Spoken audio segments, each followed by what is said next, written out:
τα εγγόνια μου θέλανε να τους πω την εκστρατεία την ιεραρχία μας από τη Μαγνησία μέχρι την Πάνορμο.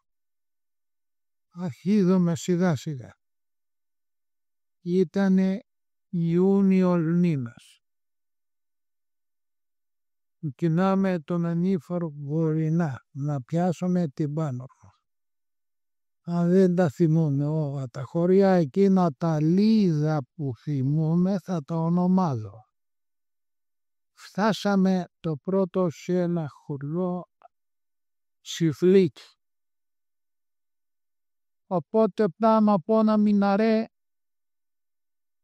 μας είχαν θερήσει οι Τούρκοι. Και αφού τους λέγαμε ότι ο μιναρέος, από το μιναρέ μας βάζανε, όχι.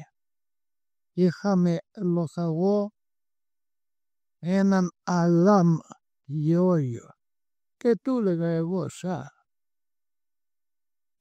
ότι αφού βλόπεις και βγαίνει από το μιναρό η φωτιά. Τρομάξανε να του δώσουν μια κανονιά. Οι πυροβολητές αερφή νελά. Να γκρεμίσουν και τζαμί και μιναρέ και πελουδόλα και ρέστα. Κοιμήσαμε εκεί, πιάσαμε πολλά χωριά τα οποία δεν θυμήμαι. Δηλαδή τα περιλογώς φτάσαμε σε μια κομμόπολη Μαλούκ και Σέρ. Εκεί στο Μαλούκ και Σέρ καταβληστήκαμε. Ξεκουραστήκαμε πολλές ημέρες, μερικές ημέρες. Εκεί φάγαμε αρκετά ποπόνια, καρπούρα. Ήταν οι πόρες εκεί, είχε απ' όλα αγοράζαμε. Πλην όμως εμείς μέναμε σε αντίσκηνα. Από εκεί έρχεται μια μέρα διαταγή να πιάσανε Πάνορμα. Ότου φτάσουμε στο Σουλτάν Τσαχίρ, διασταυρωθήκαμε με το 13ο Σύνταγμα. Εμάς μας είχαν φορτωμένο με του γελούς ανταμουλάρια. Το 13ο Σύνταγμα είχε μια κουβέρτα χιεστή γιατί είχε διοικητή κάποιον κοντήρι. Εμείς μάλλον ζεϊροί βρήκαμε το συνταγματάρχη κονδύλι. Δεν μας κορόδευε, δεν μας έλεγε ότι είστε φορτωμένοι. Πετάξε τους γυλιούς σας. Διατάσω εγώ ο κοντήλης. Περνάμε το Σουλτάν Τσαχίρ, κάνουν τα θυμούμε τα χωριά, τέλος πάντων, φτάνουμε στην Πάνορμο. Στην Πάνορμο καθίσαμε πάλι μερικές ημέρες και μπορώ να σας πω εντωμεταξύ ότι δεν ρίξαμε ούτε μηνιά του φεκιά. Τίποτα, κανείς, τρέχαμε από τη μία, περνούσαμε, βγαίναμε στην άλλη. Η Πάνορμο καθίσαμε μερικές ημέρες. Οπότε ήρθε ένα βαπόρι να μας πάρει να πάνε στην Νικομίδια. Μπήκαμε στο βαπόρι και πάμε για την Νικομίδια. Το βαπόρι κόβει ένα μίλι το 24ωρο. Τόσο γρήγορο. Φτάσαμε στη θέση Ντέριντζε έξω από την Νικομίδια και ανταμώσαμε εκεί και με το άλλο σύνταγμα και με τους εμπλέζους. Καθίσαμε να ξεκουραστούμε, να πληθούμε, είχαν οι Εγγλέζοι νερά. Την άλλη μέρα το πρωί μας μοιράσαν το τάγμα, το δικό μας το μοιράσαμε και ο λόγος ο δικός μας πήγε φρουρά στο σιδηροδρομικό σταθμό της Γκέιβε. Εκεί πάλι ξανακαθίσαμε και οι δυο δημιουργίες πήγανε προς την Γκέμπζε και οι δύο δημιουργίες προς την Αρέτσου. Εγώ ήμουνα με τη δημιουργία της Αρέτσους. Όταν μπαίναμε μέσα στην Αρέτσου, η οποία είναι μια κοσμόπολης, μας ρέμανε ο κόσμος με λουλούδια και αντί να πέφτανε ψήρες από πάνω μας. Μας περιπτώσει κατηδίκαμε μέχρι τη θάλασσα. Εκεί μας αφήσαν εμένα με μερικούς, μας αφήσανε στη Αρέτσου και οι άλλοι πάλι γυρίσανε πίσω στην Γκέιβε. Εμείς στήσαμε αντίσκηνα εμπρός στην εκκλησία. Δεν θυμάμαι τι εκκλησία ήταν. Είχα βλέπω σε κολουβαδιάκο παρέα. Ανοτσιριδότης.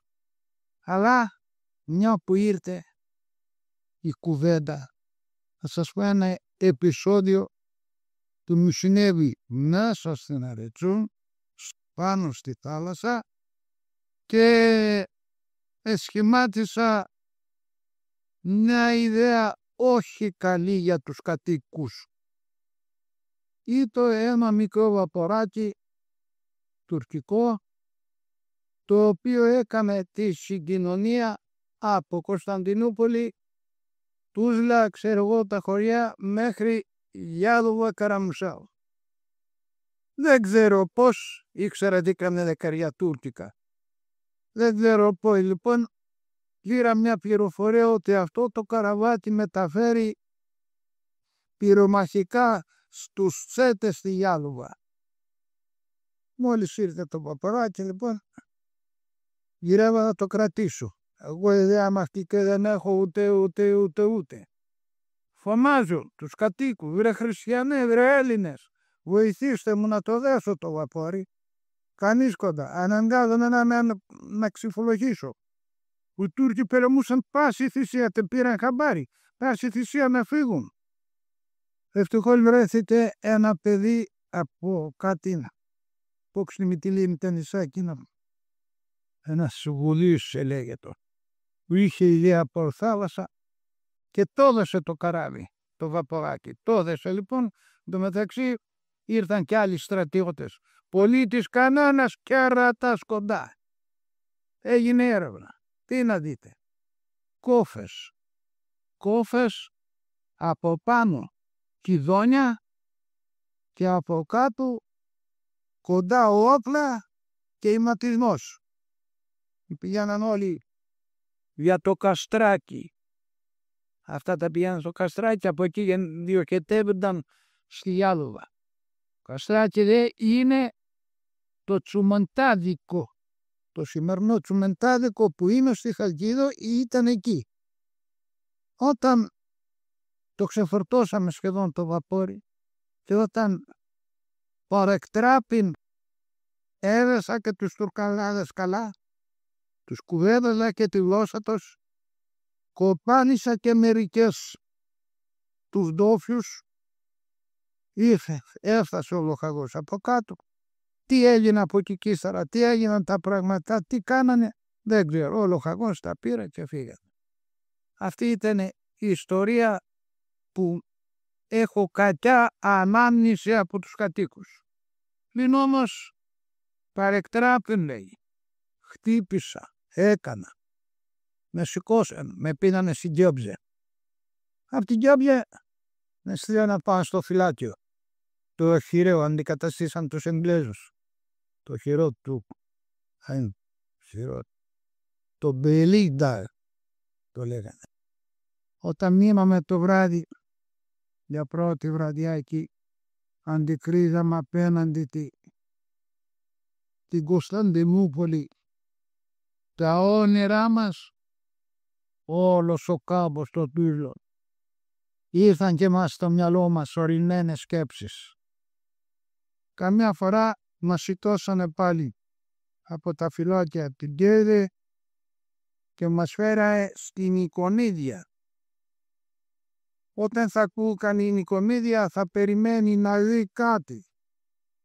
Είδαμε σωρού πέτρι γκρεμισμένα, αρμενέικα καμένα, τα ελληνικά κανένα, τα κυρκάσια καμένα, μόνο τα τουρκικά μένανε κάτι λίγα εδώ εκεί και αυτό το λέγανε Νικομίδια. Καθίσαμε εκείνη τη βραδιά εκεί και την άλλη μέρα το πρωί τους μιλούσε νόμο και για το factory. Factory ήταν το εργοστάσιο που έβγαλε η Τουρκία το χακί. Μόνο όμως το είχαν κάνει οι Εγγλέζοι κόσκινο. Το είχαν καταστρέψει οι Εγγλέζοι. Καθίσαμε στο factory μερικές ημέρες, μετά βγήκαμε στα φυλάκια. Πέρασε και όσο κακιά εποχή εκείνη, διότι ήταν η εποχή ο Νοέμβριος του 1920. Τέλος πάντων, καθίσαμε μέχρι το Μάρτι. Το Μάρτι, για τα Αγίου Εκστρατεία, να καταλάβουμε τα στενά του ΓΙΒ. Κινάμε, περνάμε τα χωριά εκεί, όλο χωριά Κυρκασιών, Μποϊπτερβέν, όπως τα λέγανε.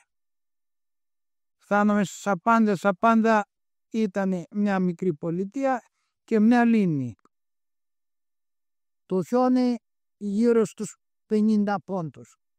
Ένα γύρω στη λίμνη ξινορεθήκαμε. Το πρωί ξανακινάμε. Φτάνομαι σε ένα σιδηροδρομικό σταθμό Αρифέ. Εκεί μας βγάλαμε και από τα στενά, αλλά μας βάλαμε και από το Αντάπαζάρ που ευρώκειτο να καταλάβουμε. Ώστε να στηθούν τα κανόνια, ώστε να ρίξουν τα κανόνια. Ξέρω εγώ, μια φοβόμισο και μικρή απόσταση καβαλήκαμε το Αντάπαζάρι αμέσως. Ώστε με πού να κάνουμε μες στο κατήφορε να πλατσικάρουμε τίποτα. Είχε πέσει μέσα το ένα το κριτάν και δεν μάθουσε ο γουλή. Ήρθαν πάλι πίσω, στρατοπεδεύσαν νομίζω ολόκληρο μας σαν ένα μνημόριο, σαν ένα μαζόρι που λένε οι Τούρκοι. Το βράδυ σας σκοτούνιασε, τους γυναίους πάλι στα νόμο και μας στείλανε εμάς το λόγο τον δικό μας μέσα στη Σαπάντα. Είδαμε στη Σαπάντα, καθίσαμε εκεί αρκετό διάστημα. Αρκετό διάστημα καθίσαμε μέσα στη Σαπάντα. Ήταν η λίμνη, ήταν η αποθήκη πυροναχικών και τροφίμων. Πάνω τα φυλάκια, στα μπουλντερέδες ήταν όλο ήταν το υπόλοιπο πράγμα και σύνταγμα. Λόγω μας έτυχε να είναι μέσα στη Σαπάντα. Εκεί περάσαμε, τη βελεύσαμε, τη βγάλαμε λάδι γιορά εκεί μέσα. Ήρθαν εντωμεταξύ και έμποροι, πουλούσαν ορισμένα πραγματάτα, τράβαμε, τη βολεύαμε. Εντωμεταξύ φανερωθήκανε και πήγοι κάτοικοι από ένα γύρω τα χωριά και οπωσδήποτε κάποια κίνηση γίνεται. Ίσον αυτού σταματάμε, διότι αυτού καθίσαμε πολύ καιρό. Μέχρι και που φύγαμε από την Κομίδια, θα το πούμε σιγά σιγά. Ήρθε η εποχή που θα έφερνε η μαρασία από την Κομίδια. Έπρεπε να ακολουθήσουμε κι εμείς εν εκστρατεία προς το Ισκής Εχήρ. Και εμείς λοιπόν το βαρέγραμμο σιγά σιγά φτάσανε πάλι στο φάκτορ. Ήταν Ιούνιος μήνας. Έβρεχε του καλού καιρού. Από πάνω τα χωριά εκεί, ένα χωριό το λέγανε Τσιμπουκλή, νομίζω κάπως έτσι. Αρχίζει μια μάχη, αφήκαμε και ένα 19 εκεί να φυλάει αγροφύλακας. Μετά κινήσανε, διότι έρχεται διαταγή 5 και 5 να καταληφθεί το ύψωμα. βλακίες. Καταλαμβάνουμε το ύψωμα ούτε ίχνος. Τούρκου στρατιώτη. Φευγάτε όλοι. Κάναν τη βουλίτσα τους και φύγανε οι άνθρωποι. Μέσα. Μπορούσαν να μην φύγουν. Μπορούσαν να μην είναι έτοιμοι τη στιγμή που πηγαίναμε μπροστά και τους συρρετούσαμε. Φυγείτε γιατί θα περάσουν εμείς. Αν τα πολυλογούνε, αφού βαδίσαμε πολλές ημέρες, πολλά μερόντα, δεν θυμάμαι πόσα, φτάσαμε στο Εσκή Σεχίρ. Περάσαμε από τα αριστερά τους Κρυπτάκες, περάσαμε Καλιγκρότο, όλα αυτά αριστερά και φτάσαμε στο Εσκή Σεχίρ. Στο Εσκή Σεχίρ στρατοπεδώσαμε στο σιδηροδρομικό σταθμό. Την άλλη μέρα, την παράλληλη μέρα, ξέρω εγώ, ήταν διαταγή να αρχίσει ο στρατιώτης Αγκύρας. Το συνταγματικό μας είναι καταστραμμένο. Δεν είχε ψυχή δόσα. Λόγω 12 νομάτι, το άρμα 20. Διοικητή του συντάγματος είχαμε το συνταγματάρχη τον Κανένα. Παρουσιάστηκε στο βασιλιά και είπε ότι δεν διοικώ άνδρες, οι μη ράκοι. Και τότε μας αφήσανε εμάς μέσα στους Εσκισεχήρ, ήμασταν πάλι τυχεροί και δεν ακολουθήσαμε την εκστρατεία της Αγκύρας. Αλλά φέμανε τους ραμματίες με τις καμήλες, με τα κάρα, με τα βολόκαρα, να έρχονται οι τραυματίες και να πανάδανε και να τάφιο μαγική ομάδες. Να στείλανε φρουρά σε μια εκκλησία ιδιωτική. Την είχαν κάνει νοσοκομεία και να στείλανε εκεί φρουρά. Θα το πω και αυτό. Λοιπόν, γιατί να στείλανε φρουρά εκεί? Διότι δεν είχε άλλος παντελόνι να βάλει. Βρέθηκα με μια καινούρια γκυλότα που είχα πάρει από τους Ρώσους, από τα Τούζα. Κουρέλια που δεν λέγονται. Αν τα απολογούμε, καθόμαστε πέρα, ο κόσμος μούγκριζε μέσα, γιατροί μηδέν.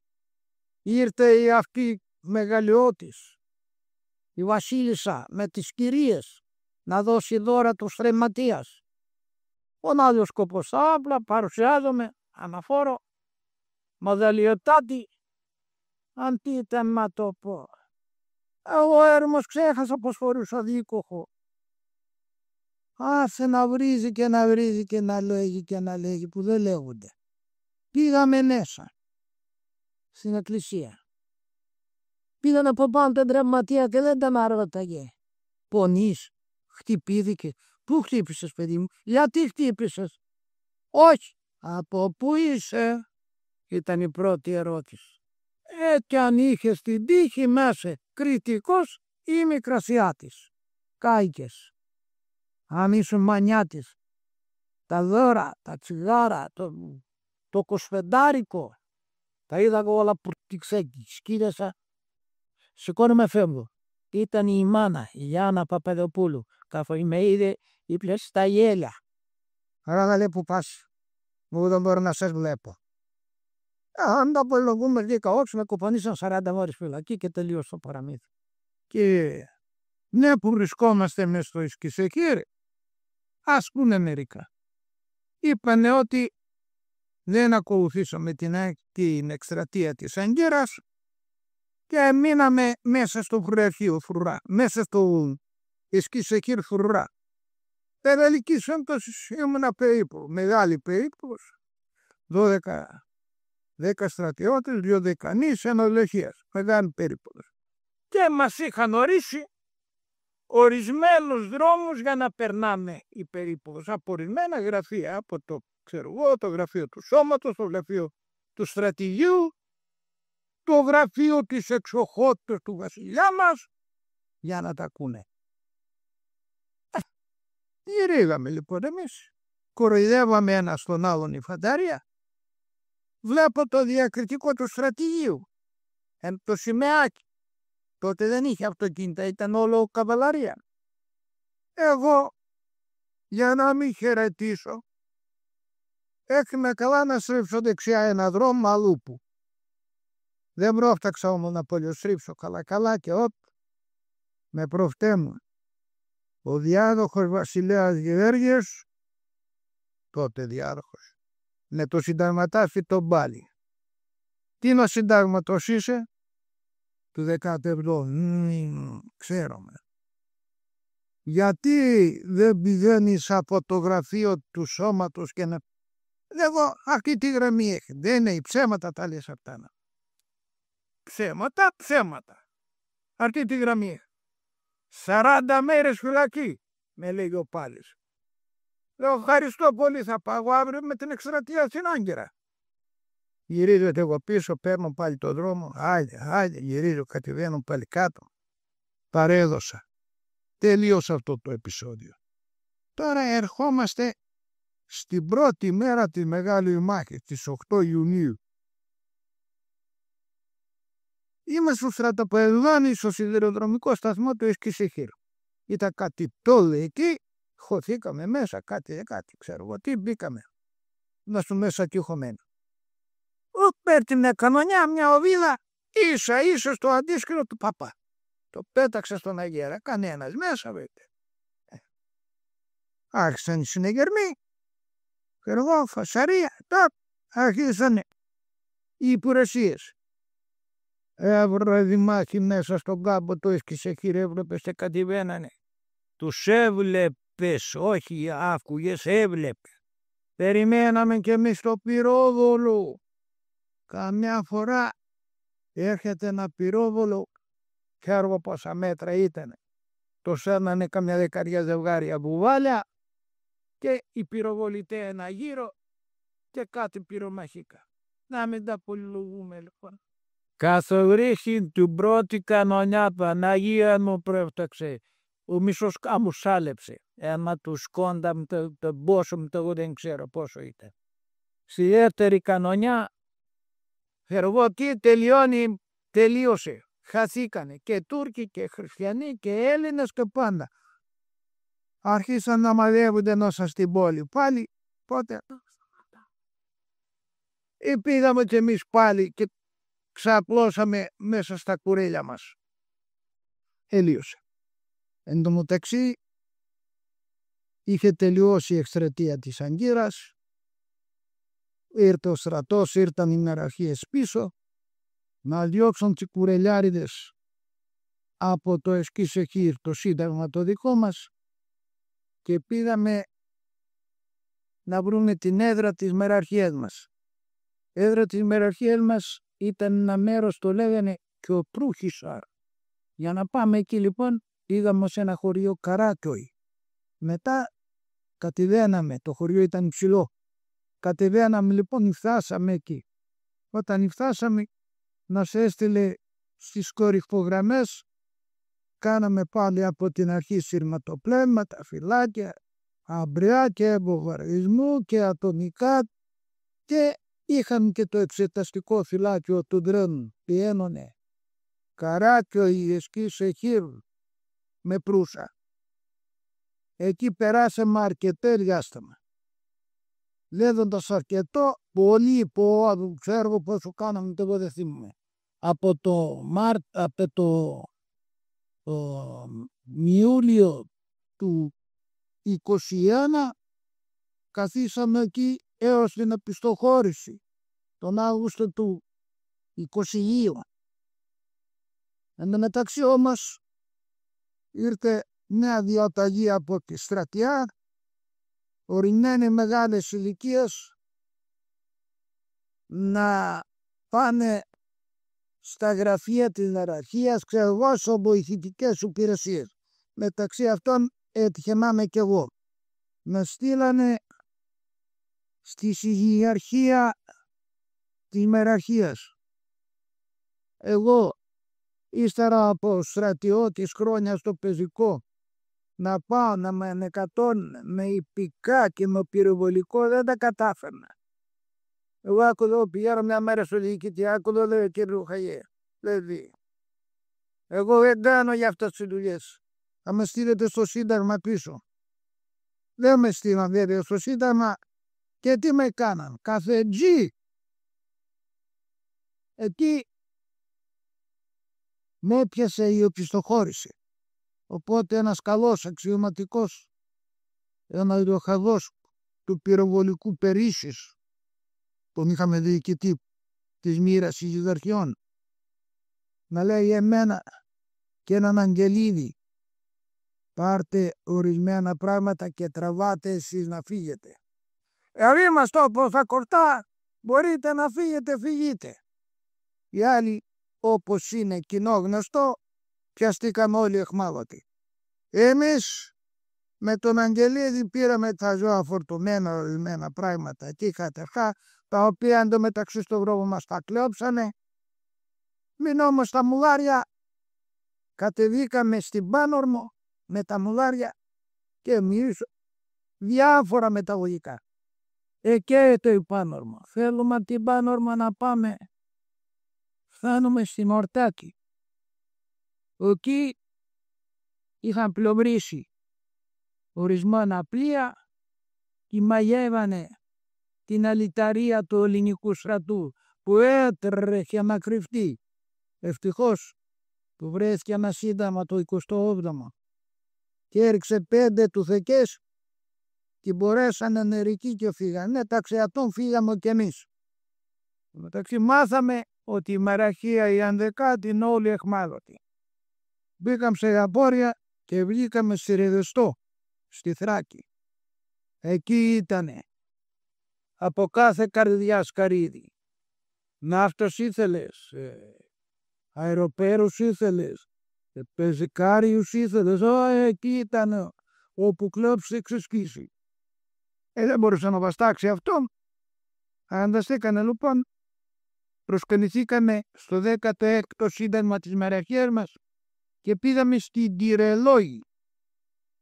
Όταν πήγα στην Τυρελόη, διάβασα στην εφημερίδα Πατρίδα της παλικαριός των Τούρκων σε όλη την Μικρά Ασία, ζήτησα απελητήριο και έφυγα. Από την Τυρελόη έφυγα. Να στο τρώνο Σαλονίκη Πειραιά.